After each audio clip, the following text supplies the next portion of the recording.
আসসালামু আলাইকুম। আজকে আমাদের ভিডিওর আলোচ্য বিষয় হচ্ছে কিভাবে সিকিউএল এর মধ্যে আমরা ডাটা ইনপুট করতে পারি। ডাটা ইনপুট করার জন্য সর্বপ্রথম আমাদের মাথায় রাখতে হবে আমাদের ডাটাগুলা সিএসভি ফরম্যাটে হতে হবে। যদি এক্সেল ফরম্যাটে থাকে তাহলে অনলাইন কনভার্টার দ্বারা এটাকে সিএসভি ফরম্যাটে কনভার্ট করে নিতে হবে। তো সর্বপ্রথম আমি এখান থেকে যে কোনো একটা আমি আমার টেবিল চুজ করে নিব। চুজ করার পর আচ্ছা, সর্বপ্রথম আমার এখানে যে এআইইসি স্কিমাটা আছে এর আন্ডারে একটা টেবিল আছে।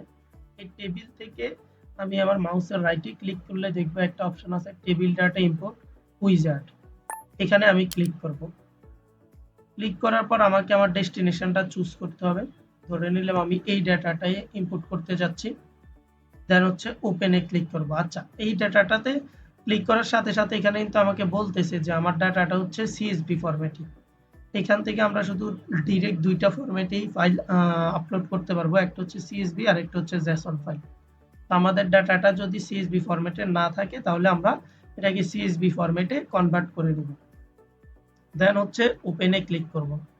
ক্লিক করার পর এখান থেকে নেক্সট চুজ করব। যা আছে এগুলা ওইভাবেই থাকুক, আমি এখানে আর কিছু দিব না।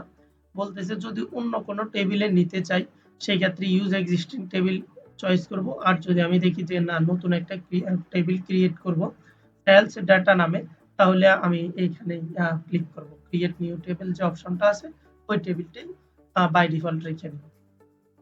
এরপরে হচ্ছে আচ্ছা, এখানে আরেকটা অপশন হচ্ছে ড্রপ টেবিল ইফ এক্সিস্ট, অর্থাৎ যদি এই টেবিলটা অলরেডি থেকে থাকে এবং আমি দ্বিতীয়বার এটাকে আপলোড করতে যাচ্ছি তাহলে এটাকে অটোমেটিক সে ড্রপ করে দিবে কিনা, মানে ডিলিট করে দিবে কিনা, বাদ করে দিবে কিনা।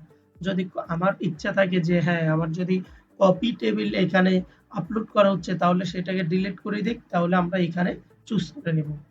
দেন হচ্ছে নেক্সটে ক্লিক করব। এখানে আমাকে আমার কলামগুলা শো করতেছে, আমার ডাটা সেটে যে কলাম এবং তার টাইপগুলো দেখাচ্ছে যে আমার কলাম হচ্ছে অর্ডার আইডি, যেটার টাইপ হচ্ছে টেক্সট, ডাটা টাইপ আর কি।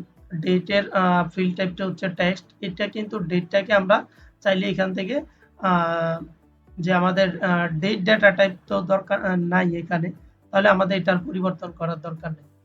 এরপর সেলস পারসন অবশ্যই টেক্সট। তো এইভাবে আমাদের যে ডাটা সেটগুলো আছে ওই ডাটা সেটের কলামগুলোর যে ডাটা টাইপ সেটা আমাকে এখানে যে চুজ করে দিচ্ছে। এরপরে হচ্ছে আমি নেক্সটে ক্লিক করব।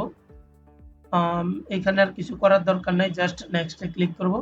আমার ডাটা ফাইলটা আপলোড হচ্ছে। নেক্সট বলা হচ্ছে যে এখানে আমার ডাটা ফাইল ইম্পোর্ট হয়ে গিয়েছে এবং 129টা রেকর্ড আছে, 129টা রোজ আছে। দেন হচ্ছে আমি ফিনিশে ক্লিক করব। ক্লিক করার পর এখানে কোনো ধরনের পরিবর্তন কিন্তু আমি দেখতেছি। আমি জাস্ট এটাকে রিফ্রেশ করে দিব। রিফ্রেশ করলে আমি দেখতেছি যে আমার এআইইসি স্কিমার আন্ডারে একটা টেবিল আছে সেলস এর ডাটা নামে। এখন আমি ডাটাটা আসলে ইম্পোর্ট হয়েছে কিনা সেটা একটু স্টার ফ্রম। আমরা জানি যে কিভাবে আমরা ডাটাকে কল করব। জাস্ট আমি আমার টেবিলের নামটা ধরে নিলাম, দেন হচ্ছে রান করে দিব। এই যে আমার এখানে শো করতেছে যে select from sales data limit দেওয়া আছে, যেটা 129 রোজ, মানে এটা সাকসেসফুল হয়েছে। এবং এখানে আমার যে ডাটা সেটটা সেই ডাটা সেটটা কিন্তু আমাকে শো করতেছে। আমরা যদি এই টেবিলটার মধ্যে একটা ক্লিক করি তাহলেও কিন্তু আমাদের কলামগুলো শো করবে এবং কলামের পাশে তার ডাটা টাইপটা শো করবে। এই হচ্ছে আমাদের কিভাবে মাইসিকিউএল এ আমরা কিভাবে ডাটা সেট একটা ইম্পোর্ট করব তার নমুনা। আর আবারও বলতেছি, যদি এটা সিএসভি ফাইলে না থাকে তাহলে কিন্তু আমাকে ডাটা সেটটা শো করবে না। তো আমরা ডাটা সেট আপলোড করার আগে এটা মনে রাখতে হবে যে এটাকে অনলাইন কনভার্টার দ্বারা আমরা এটাকে সিএসভি ফরম্যাটে কনভার্ট করে নেব।